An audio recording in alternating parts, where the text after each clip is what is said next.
नमस्कार दोस्तों, स्वागत है आपके एक और नए वीडियो में। सबसे पहले मैं आपको बहुत बहुत धन्यवाद देता हूं कि आप मेरे इस चैनल को बहुत सपोर्ट कर रहे हैं। आप लोगों का इतना प्यार मिल रहा है, इसी तरह अपना प्यार बना के रखिए।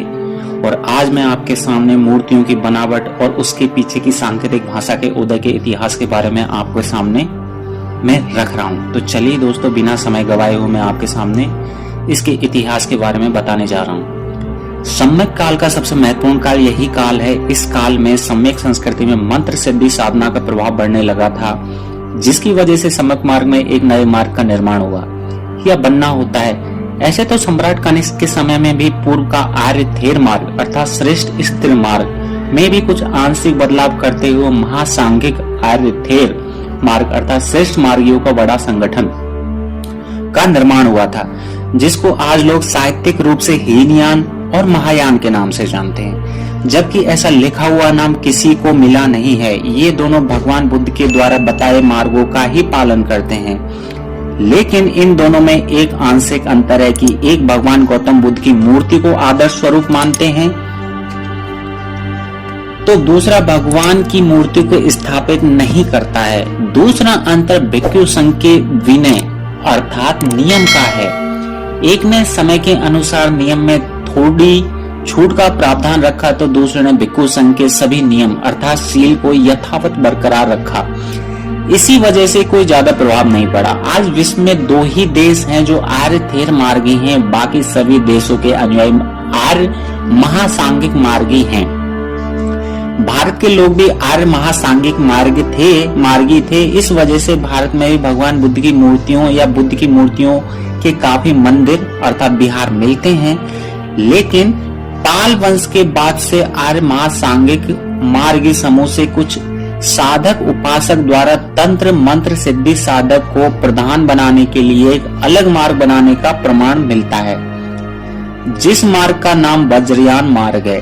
इससे इन लोगों द्वारा गठित विपश्यना साधना की जगह पर आसान ध्वनि तरंगों की मंत्रों की जाप वाली साधना पद्धति का निर्माण किया गया था। इसमें भगवान बुद्ध की मूर्ति के साथ बोधिसत्व की मूर्ति को भी प्रधानता बनने लगी थी और इन मूर्तियों के सामने बैठकर तंत्र मंत्र की ध्वनि के ओम मणि पद्मे होम ओम क्ली भट्ट फुट स्वाहा साधना की परंपरा चली निकली। ऐसे कई मंत्रों और मूर्तियों का साक्ष्य मिलता है, जिसको आप लोग देखेंगे।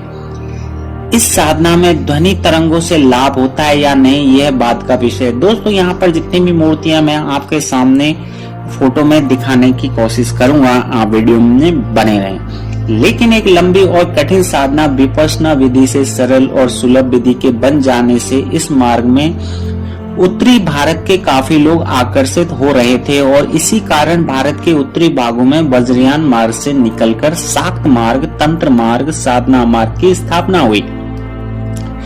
इसका हिमालय की तराई क्षेत्रों में काफी प्रभाव स्थापित हो गया था। इसी वजह से ब्रह्मवंशियों से दूर पहाड़ों पर आज भी आपको कुछ वज्रयानी मार्गी लोग मिल जाएंगे, जैसे लेह, लद्दाख, तिब्बत, भूटान।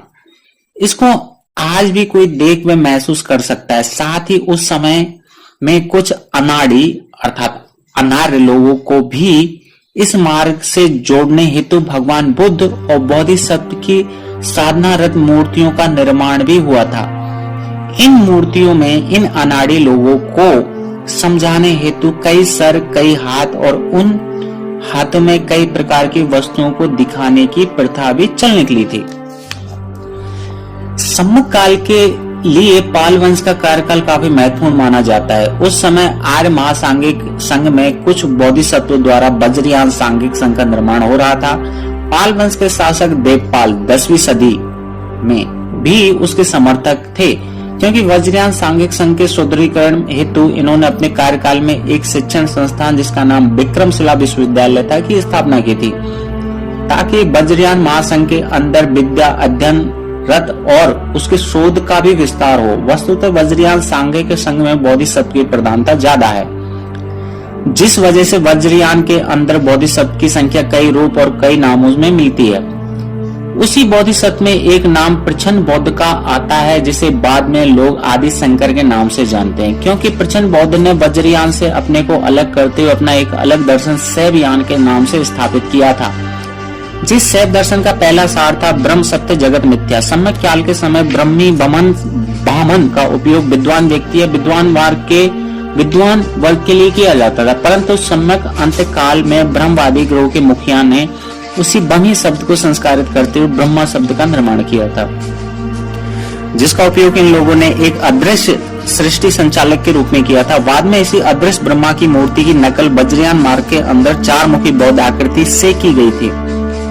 वस्तुतः भगवान बुद्ध की 4 मुखी मूर्ति खुदाई से आज मिली है, जिसको आप आज भी देख सकते हैं। इस मूर्ति की बनावट में 4 मुख हैं, जिसमें प्रत्येक मुख में क्रम से करुणा अर्थात दया, मित्ता अर्थात मैत्री, मुदिता अर्थात मोद खुशी, उपेक्षा अर्थात समता के भाव निकलने का अभिप्राय है। लेकिन इसी बनावट को लेकर ब्रह्मवंशी ने ब्रह्मा का प्रत्यारोपण अर्थात इम्प्लीमेंट किया और ब्रह्म का पुलिंदा बना दिया। आज सभी लोग उसे शैव संप्रदाय के नाम से जानते हैं। शैव संप्रदाय के पहले बोधिसत्व की मूर्ति हिमाचल प्रदेश के स्पीति जिले में मिली है, जिसे त्रिलोकीनाथ कहते हैं।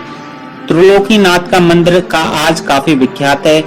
यहाँ वज्रयान के अनुयायी और शैव संप्रदाय के अनुयायी दोनों दर्शन को आते हैं। इस मूर्ति की खासियत यह है कि नीचे में शैव बोधिसत्व साधना में मुद्रा में बैठे हैं, जिसके 6 हाथ हैं।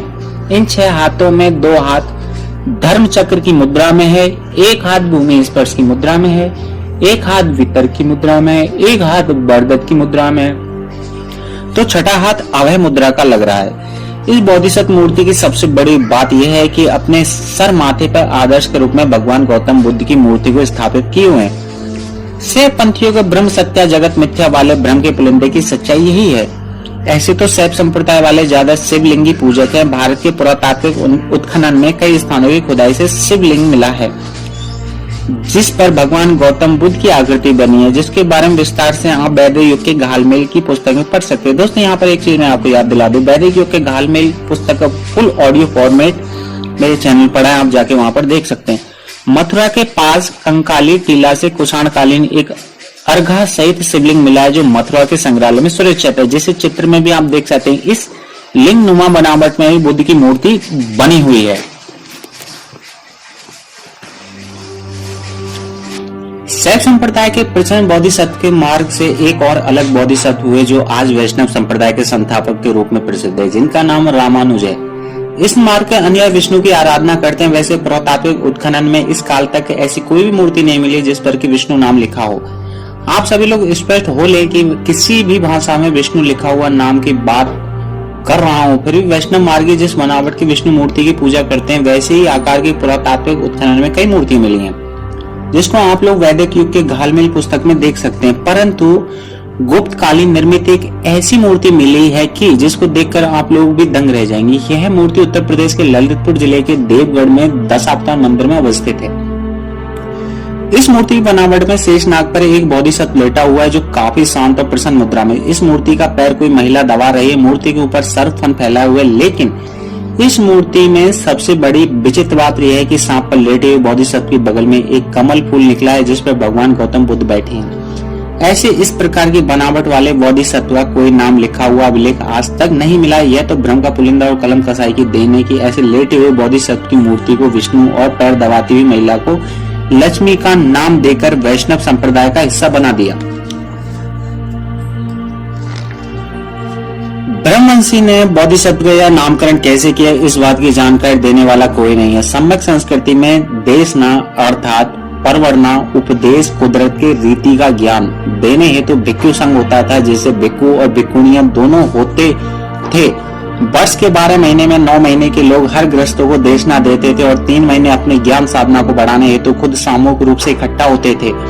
अब इन लोगों का यह 3 महीना आषाढ़ पूर्णिमा के बाद सावन, भादो और आश्विन का होता था। यह 3 महीना वर्षा का समय होने की वजह से इन भिक्षुओं के ध्यान साधना के समय को वर्षावास नाम से जाना जाता था। चूंकि यह वर्षावास घटाटोप बरसात का समय होता था, इस वजह से यह सामूहिक साधना का स्थान भी ऊंचे स्थानों अर्थात पहाड़ों के ऊपर कंदराओं में होता था। जहां ये लोग इकट्ठे होकर अपनी देशना के ज्ञान को और अपनी विपश्यना साधना को पुष्ट करते थे। वर्षावास के अंतिम समय में अपनी ज्ञान साधना को खत्म करके पुनः ग्रस्तों के बीच देशना हेतु जाने की तैयारी होने लगती थी। इसी तैयारी में वर्षावास के अंतिम महीने आसीन के महीने पख में भिक्षु संघ को अपनी साधना को परीक्षा द्वारा जांचना होता था, जिसे पिको पंग साधना कहा जाता था। इस पख अर्थात अमावस्या के बाद जो दूसरा पक्ष शुरू होता था, उसे भिक्षुणी संघ को अपनी साधना की परीक्षा देनी होती थी। और यहाँ ध्यान देना है कि भिक्षुणी संघ का नियम पुरुष भिक्षुओं से काफी ज्यादा होता था। विनय पिटक के अनुसार महिला भिक्षुणी का सील नियम 311 और पुरुष भिक्षु का सील नियम 227 है, जिस वजह से भिक्षुणियों की साधना परीक्षा काफी दुर्गम, पाली में इसको बोलते दुर्गम होती थी। इसी वजह से इस पक का नाम दुर्गम मातु पक था।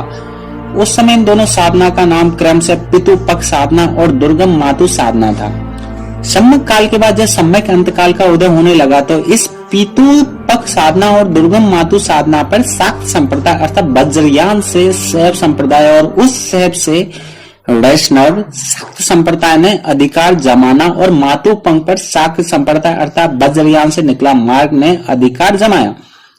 उसके बाद इन दोनों ने इस साधना की प्रक्रिया के नाम को गुणवाचक साधना से बदल के कर्म कांड वाचक संज्ञा करते हुए नामों को संस्कारित करने का काम किया। इसी वजह से वैष्णव संप्रदाय ने सम्यक भाषा का नाम पितृपक्ष साधना की जगह पर संस्कारित भाषा का नाम पितृपक्ष श्राद्ध का नाम दिया था। वही शाक्त संप्रदाय ने दुर्गम मातृपक्ष साधना वाले नाम को संस्कारित करते हुए दुर्गम मातृपक्ष साधना का नाम दिया, जो बाद में वही दुर्गम मातृ साधना का स्वरूप दुर्गा माता साधना बनकर आज दिखता है। जहाँ वैष्णव संप्रदाय का प्रभाव है, वहाँ यह पितृपक्ष श्राद्ध की परंपरा का कर्मकांड आपको बहुतायत से देखने को मिलेगा। वहीं हिमालय पहाड़ अर्थात उत्तरी भारत का मैदानी भाग के तराई क्षेत्रों में जहाँ शाक्त संप्रदाय की जबरदस्त उपस्थिति, उन जगहों पर दुर्गा माता साधना पक्ष के कर्मकांड की परंपरा बहुतायत से देखने को मिलती है। शाक्त परंपरा में पहली मूर्ति तारा देवी की मिली। यह तारा देवी की मूर्ति बोधिसत्व की मूर्ति है, जिस मूर्ति के ऊपर में भगवान बुद्ध की मूर्ति बनी है। अब इस मूर्ति को देखकर भ्रम का पुलिंदा बनाने वालों की आवाज बंद है। लेकिन बिहार के शेखपुरा जिला सदर प्रखंड के पचना गांव में कोरोना काल के समय जमीन की खुदाई के दौरान तारा देवी की एक मूर्ति मिली है। इस मूर्ति खास बात यह है कि यह पद्म अर्थात कमल पर बैठी है और इसमें 8 हाथ बने हैं।